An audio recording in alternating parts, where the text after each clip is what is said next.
আসসালামু আলাইকুম my dear all viewers, তোমাদের সবাইকে স্বাগত জানাচ্ছি আমাদের আইসিটির সংখ্যা পদ্ধতির ৩য় নম্বর পর্বে।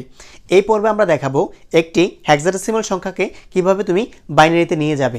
আমরা কিন্তু গত পর্বে দেখেছিলাম যে একটা বাইনারি সংখ্যাকে কিভাবে তুমি হেক্সাডেসিমালে নিয়ে যাবে। তুমি যদি ওই পর্ব দেখে থাকো তাহলে এই পর্বটি তোমার জন্য আরও ইজি হবে, আর যদি তুমি পর্বটি দেখে না থাকো তাহলে আমাদের প্লেলিস্টে গিয়ে তুমি দ্বিতীয় পর্বটি দেখে আসতে পারো। তো চলো আমরা শুরু করি যে হেক্সাডেসিমাল থেকে আমরা কিভাবে একটি সংখ্যাকে বাইনারিতে নিব।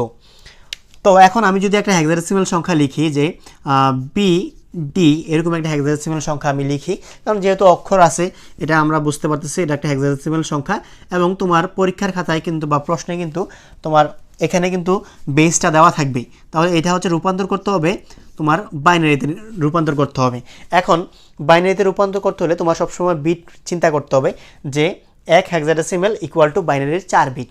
তাহলে 4 বিট চিন্তা করতে হবে, আর 4 বিটগুলো হবে 1 2 4 8। বিট সংখ্যা কিন্তু ডাবল করে বাড়ে, 4টা হলে 1 2 4 8, 5টা হলে 1 2 4 8 32। এটা যদি 16, যদি এটা আমাদের এখন প্রয়োজন নাই, আমাদের কিন্তু অক্টালের জন্য প্রয়োজন 3 বিট আর হেক্সাডেসিমালের জন্য প্রয়োজন হচ্ছে 4 বিট। এই 4 বিট নিয়ে কাজ করব।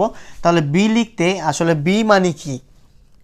বি হচ্ছে আমাদের 11। তাহলে 11 লিখতে আমার কি লাগে দেখো, 8 আর 2 10, 10 একে 11, এটা খুবই ইজি।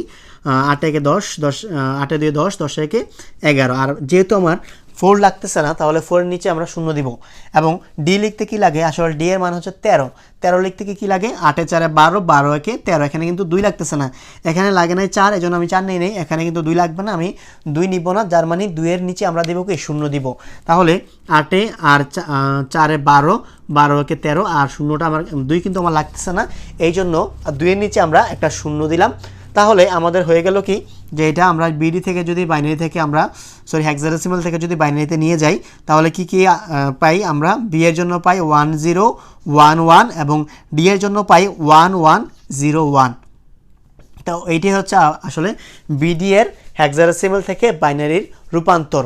এখন আমরা একটা দশমিক সংখ্যা যদি হয় তাহলে কি করব? দশমিক সংখ্যার ক্ষেত্রে দেখি যে দশমিক সংখ্যার ক্ষেত্রেও কিন্তু ঠিক সেম নিয়মটা আমরা অ্যাপ্লাই করব। যেমন আমরা যদি লিখি যে 2FC.AB, সাপোজ এরকম একটা লিখলাম, তাহলে 2 লিখতে আমার কি প্রয়োজন? 2 লিখতে প্রয়োজন হচ্ছে শুধু 2 প্রয়োজন, বাকিগুলো কিন্তু লাগবে না। যেগুলো লাগবে না এগুলো কিন্তু আমরা 0 দিয়ে পূরণ করব। অর্থাৎ 2 এর জন্য আমার লাগতেছে কি 0 0 1 0 বিট। এফ এর জন্য এফ মানে হচ্ছে 15।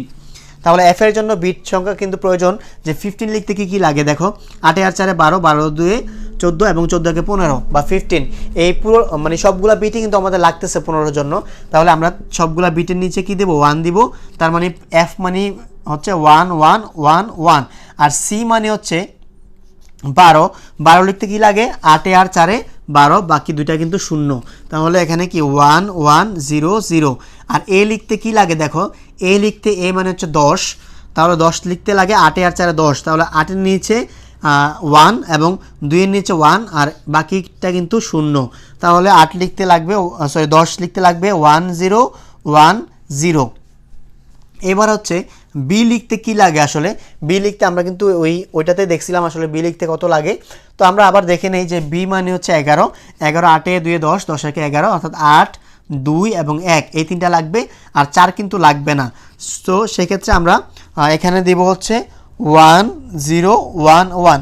এখানে একটা কাজ বাকি আছে দেখো, আমরা যে এখানে কিন্তু 2FC.AB ছিল, তাহলে 2 এর মান হচ্ছে এটা, এফ এর মান হচ্ছে এটা, সি এর মান হচ্ছে এটা, এরপরে কিন্তু দশমিক ছিল। তাহলে তোমাকেও কিন্তু এটার পরে দশমিকটা অ্যাড করতে হবে, আর বাকিটা কিন্তু সেম, একেবারেই সেম। তো আশা করছি তোমাদের যদি বিট সংখ্যা নিয়ে কোনো সমস্যা না থাকে তাহলে এই রূপান্তরটা আসলে খুবই সহজ আমার মনে হয়। তো আশা করছি ভিডিওটি তোমরা বুঝতে পারছো। যদি ভিডিওটি ভালো লেগে থাকে তাহলে লাইক কমেন্ট শেয়ার সাবস্ক্রাইব করে আমাদের পাশে থাকো। আর যদি ভালো না লেগে থাকে, কেন ভালো লাগেনি আমাদেরকে কমেন্ট করে জানাও, এবং তোমাদের কি টপিক্সের উপর ভিডিও প্রয়োজন আমাদেরকে জানাও। আমরা তোমাদের রিকোয়েস্ট অনুযায়ী ভিডিও বানানোর চেষ্টা করব। তো দেখা হচ্ছে পরবর্তী ভিডিওতে। সেই পর্যন্ত ভালো থাকবে, সুস্থ থাকবে। আল্লাহ হাফেজ।